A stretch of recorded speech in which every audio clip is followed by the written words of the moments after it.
Should be on in just a minute. I'm Caroline Miranda. I'm Chief of Staff at CF Leads. Thanks so much for joining us today to hopefully an opportunity for you to learn a little more about the Gun Violence Prevention Network and a chance to ask questions about the application.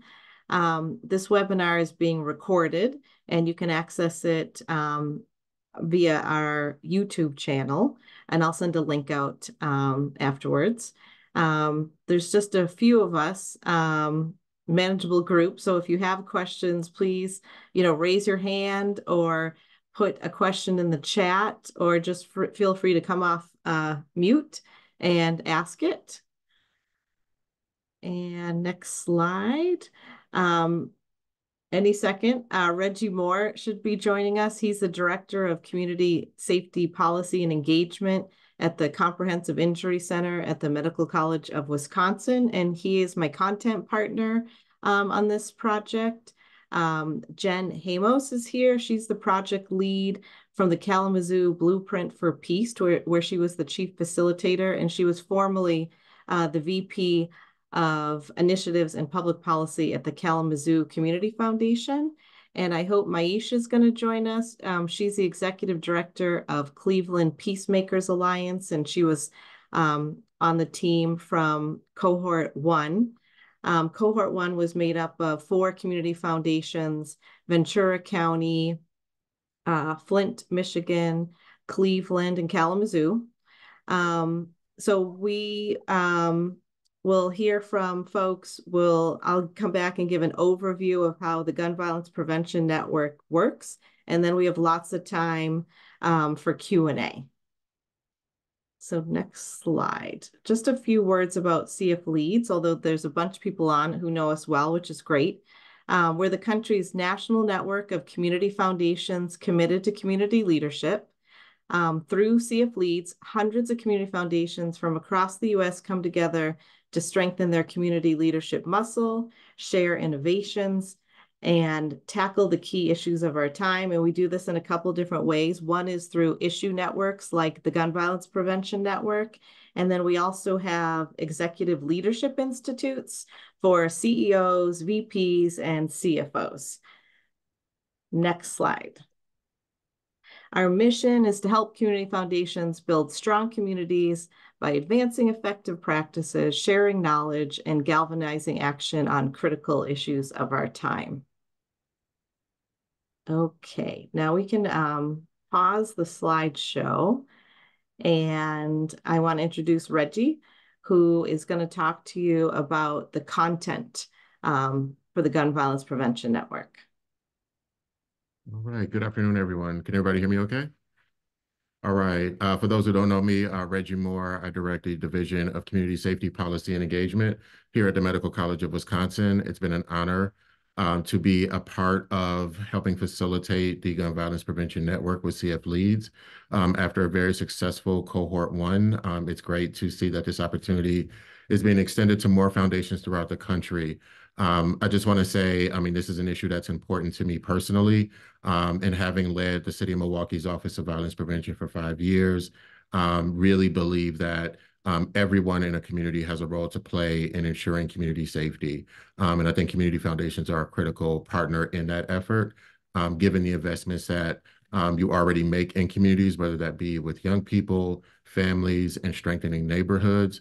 Understanding that when we look at things as a public health issue and all of the social determinants of health that have an impact on the safety and well-being of young people, families, and communities, if they are not safe in their homes, in their workplaces, in their schools, or in their neighborhoods, it's really hard to really achieve some of the other outcomes that we all work towards and that we all invest in, whether that be economic, education, et cetera. So in terms of the cohort and the content of this journey together, it really is, number one, understanding violence as a public health issue, understanding that beyond cops, courts, and confinement, that there are things that we should be doing upstream to prevent harm in the first place. And again, understanding that many of your investments are already contributing to that effort. It really is, what does it mean to really address and understand specifically the impact of gun violence? And with gun violence now being the leading cause of death of children in this country, it really is important for this to be a priority that's elevated, not just at the national level or the regional or state level, but also at the local level, of which community foundations have a lot of credibility. And then also looking at the intersection of data. How do you use data to inform not only your investments, but also the programming and interventions that happen? Also, you will be exposed to what our best practices in addressing violence as a public health issue and understanding what does it mean to actually build an ecosystem in your community. And quite frankly, many cities across the country, due to the significant investment at the federal level in community violence intervention, there's a growing movement in this area. And so in some of your cities, there may already be work underway, and in other communities, it may be something that you inspire, spark, or start. And so, again, our focus is on equipping you not only with the knowledge, but also the exposure and the relationships to the other organizations in the cohort and also national expertise to really inform your investments and partnerships in this area. Great. Thanks, Reggie. Now we're going to have Jen in Kalamazoo, Michigan, talk to us about her experience in cohort 1 and the results of participation. Thank you. Hi, everyone. Hi, Reggie. And like on the screen, good to see you. I just wanted to share a little bit about our journey and our involvement very transparently. If you don't know me, I will always be that way. So when we first signed up for the Gun Violence Prevention Network, I was new in my position, and I was like, "Wow, like, can we really do this right now?" Like, I don't know what we should be doing right now. And I came into it like very blind in 2021, in the summer of 2021. So we had no like set goal except to learn through this network. And advice I would give is for you to go in and inform your team of, if you're doing this, like, what are you trying to do with this? Are you all trying to learn about data collection, learn about gun violence as a public health crisis, learn about what a public health lens is? Are you going in with community members that you really want to bond with who've been doing this work, and you're trying to figure out how to build a team as a community? Are you wanting to lead your own blueprint for peace? And ours, of course, was modeled on the Milwaukee model that Reggie led. And Reggie was a huge resource to us and me over the last 2.5 years. Or are you trying to create something else like a data dashboard? And another tip I'll share about this is, even if you're not sure exactly what it is, if you know you want something like your own blueprint, something like your own long-term strategy, something like a database of some kind, just make sure that you budget for that. As folks at a community foundation, we were able to find aligned grants and pieces of our budget as we built it, but I would just advise you to think about that before you go in. But yeah, we went in and learned. And as we were learning, I talked to people across the community. We had community members who were part of the cohort with us as well, because you can't come in with just your staff. You need to come in with people who are doing this work. And we had a few phases. So our first phase was the Gun Violence Prevention Network. And that's what we did with, I think, 4 other community members and other folks from the Community Foundation, was learn. Then we went into another phase that was figuring out how to put together this long-term strategy for ourselves. And it looks beautiful now. It hasn't been for 2.5 years. It was very messy work, but it's something that I'm proud to see written, and we wouldn't have done it without GVPN. I could lean on people at the other community foundations, especially Flint and Cleveland. They were the other community foundations that were in this with us, and, you know, just talked through like, okay, this is what we're working on. What are you all working on? And we're able to just hear more about how different people's work looked like across the different communities based on interest and will, like community will, political will, like how we got to the place where we are. And what I'll say is, what the blueprint did for me, like personally as an individual, is it made it so now I'm doing this like all the time, because it's something that I learned so much about. And just felt so passionate about that, staying at the Community Foundation when we shifted leadership and we learned, you know, we're not going to be doing initiatives like this. I was like, well, I can't do that because I love this work so much. So Yeah, we are at this point, and now we're moving into implementation. So again, it started with GVPN in the summer of 2021, and now we have this whole thing that has become its own organization because of the work that we did with the Gun Violence Prevention Network. Great. Thanks, Jen. I'm just going to stop for a second. Does anyone have any questions right now for Jen or Reggie? Jen has a hard stop like 2:28 for a 2:30 meeting. So I just wanted to give people a chance if they had any questions right now for Jen.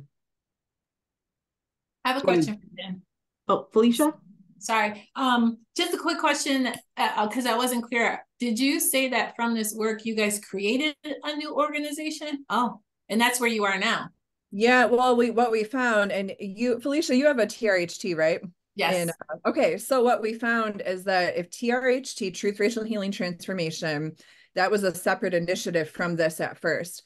What we found is that through the TRHT framework of a base of narrative change, relationship building, and racial healing, and that's like moving systems change, like this is that. And I just didn't see it in the summer of 2021, but I was like, oh my God, this is systems change like happening right in front of us. So we were able to move all of our TRHT, all of this out. And now we're our own organization called the Michigan Transformation Collective, and we're hosted by the Tide Center. And we took our grant funds and everything else, and we were able to do that with the support of the Kalamazoo Community Foundation as we were leaving. Well, thank you. Ted, did you have a question? That just hit on my question. Oh, okay. Thank you. All right, then Rachel, if you don't mind. Oh, go ahead, Reggie. Oh, if I may just add, and I know Maisha couldn't join today. So Cleveland is another city that really I want to highlight, and Jen has been a little bit modest, but she did God's work in terms of moving this forward. And as many of you know who've been involved, whether it's collective impact or systems change, it takes a significant amount of work to align programs, priorities, policies to help move things forward. And I think being a part of this cohort was really valuable, not only to Kalamazoo and Flint, but also with Cleveland. Their foundation really strengthened their relationship with the mayor there. And they have a young, ambitious, brilliant mayor who's very committed to this issue and has allocated millions of ARPA dollars and also created and is housing a fund within the Cleveland Community Foundation to invest in violence prevention and have residents involved in the review and selection of programming to invest in. And they also applied for and have received 2 national federal grants as well that they partnered with the city, but the application came from the city to support their gun violence prevention work. So again, with the unprecedented federal investment, as you all know, foundations are really good at seeding innovation, but there's also a significant amount of public dollars that could help sustain the work that you start. Yeah, great. The mayor in Cleveland joined us at our Gun Violence Prevention Network meeting. The city's created a $10 million fund at the Community Foundation to support this work. And as Reggie mentioned, 2 of the community foundations in cohort 1 received Department of Justice funding, and another used ARPA funding to support the work. And Reggie and other speakers that we brought in helped the teams put together their case and carry this work forward. Reggie is also being modest. He provided hours and hours and hours of hands-on technical assistance to all the teams to help move the work forward. Okay, Rachel, do you mind popping those slides up again? And I'm just going to talk about some of the parts of the network. So we'll select 6 to 8 community foundation teams to participate in the next cohort. And we ask each community foundation to put a team of 4 to 5 people together from the community to participate. We'll host 3 in-person meetings in 2024. And in the application, we identified weeks. But we like the same team to come to each meeting if possible. And so we will, once the teams are selected, we'll do polling and we'll find dates that work for everyone. And each in-person meeting will take place over 2 days. It's great to meet in cities where we have participants in the cohort. We also held a meeting of cohort 1 in Michigan, where Reggie made it possible for us to meet with the police chief in Michigan. Hi. I mean, in Milwaukee. Milwaukee. And so we will try to do site visits also. Each meeting will have customized program content from Reggie and other field experts. We'll do what we call structured peer advising, where we will do this facilitated exercise. And some of you, like Felicia and Clay, who participated in past programming, know how this works. You bring a challenge, you talk about it in a group in a structured way.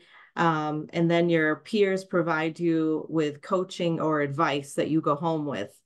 We'll do team action planning, where you will take that challenge and you will work on it between meetings. And we will ask you to come to each of the meetings to share your progress with us. And then we'll have, like I said, site visits and informal networking time, which, as Jen mentioned, in Peer 1, there were strong relationships built where people felt they could call each other at different community foundations.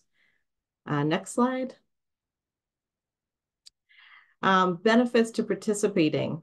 Better understanding of effective gun violence prevention strategies. As I mentioned, guidance from session presenters and one-on-one advice from subject matter experts. We will definitely bring in a data expert to help you identifying the data you need and how to get it and what to do with it. We'll help you create the short-term action plans. You'll receive assistance in creating a blueprint to either start or expand your local gun violence work. And then regular, organized, and well-structured exchanges with other community foundations, leading to strong peer connections that you can draw on in the future. Next slide. So the application is on our website. It's due January 22nd. And please, feel free to reach out to me. I'm happy to answer any questions that you have about the application. And we can shut off the slides, and happy to answer any other questions people might have about the application or the work. No. I have more. Oh, go ahead. So. Go ahead. Sorry. Oh, yeah, sorry, I can jump in. I apologize, I was a little bit late, so I don't know if you had mentioned this at the beginning of the call, but when can we expect to, after the applications have been submitted, when can we expect the cohort to begin or when to get started? Yeah, we will make decisions. Let me just pull up the application myself real quick. We will let you. Chat, Caroline. What's that? I dropped the application in the chat. Oh, great. Applications in the chat. And let me just look real quick. We'll make decisions in about a week and get back to you. And then right now we've tentatively set these weeks for the meetings: April 22, July 29, October 7. But again, we can be a bit flexible because we really encourage you, when you're putting your team together, to bring the same team to each of the 3 meetings. Thank you. Thanks. Ted? I have a question about the makeup of the teams. So since there's been a cohort, and I understand there's community members or even elected, or even I guess elected or government officials, what was the experience like? Is there any recommendation as you consider who should be a part of that team that is now informed by cohort 1? Jen? That's what I was about to. I was like, I have a couple tips for forming your team. So something I learned is our team was just 2 of us from the community foundation. We had one community leader who contracted with us and leads a nonprofit organization. And then our other members were grassroots leaders. And I would recommend not doing that. that's what we did. I loved the relationships that we created with the people. We already had existing relationships, but there's something to be said about traveling and like digging into information with folks. But I would really recommend looking back to have an elected official who can be a champion for this, to have someone from your public health department, if you have an epidemiologist or you have someone who's looking at the rates of violence in your community, if you can find someone from your police officer who leads community policing. Our police department in Kalamazoo, in the city of Kalamazoo, is pretty unique, in my opinion, because they really try. And I haven't experienced that in other places where I've lived. And I've formed a very close relationship now with our police. It took 3 years to get here, but that's where we are. And I would not include grassroots leaders who are doing this work. They're really, really important to this. And you can't move things systemically if you don't have someone who can be a champion for this at an institutional level. And just being aware of that, and being aware of like how uncomfortable people might feel with people who are in more formal positions, and like what you have to do to navigate that. And we do that a lot in community foundations. You navigate all these different relationships. But I would have, looking back, I would have tried to we had city and county. So I would have had someone from the city, someone from the county health department.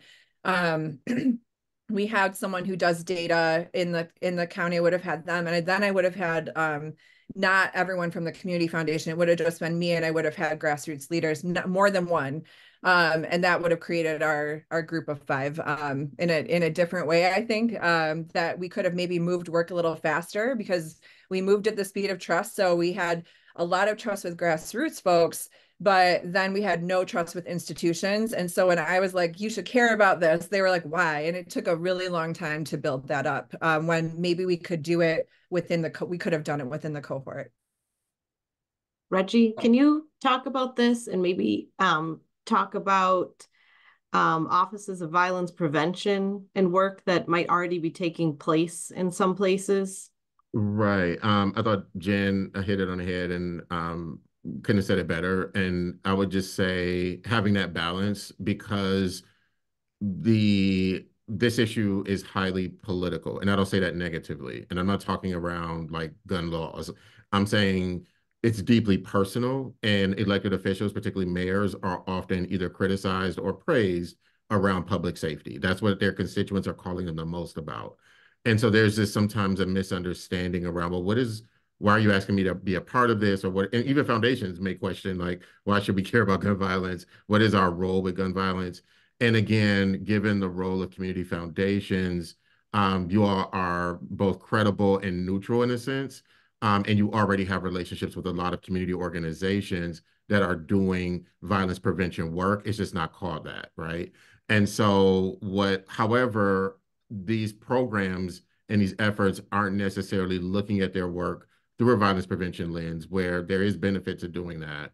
And they also they often lack the public investment needed to actually scale and do their work effectively. And this cohort, or participating in this, could allow you all to elevate and kind of frame your work to say, we are making strategic investments in community safety by strengthening children, families, and neighborhoods, and specifically related to trying to reduce gun violence. And so having decision makers or individuals that have influence over policies or budgets in the public sector is just as important, I would say, as having folks who are leading this work on the community and grassroots level as well. Yeah, and I will say the team from Ventura, California, they came to the work through a mass shooting in their community. And on their team, they did have their local police.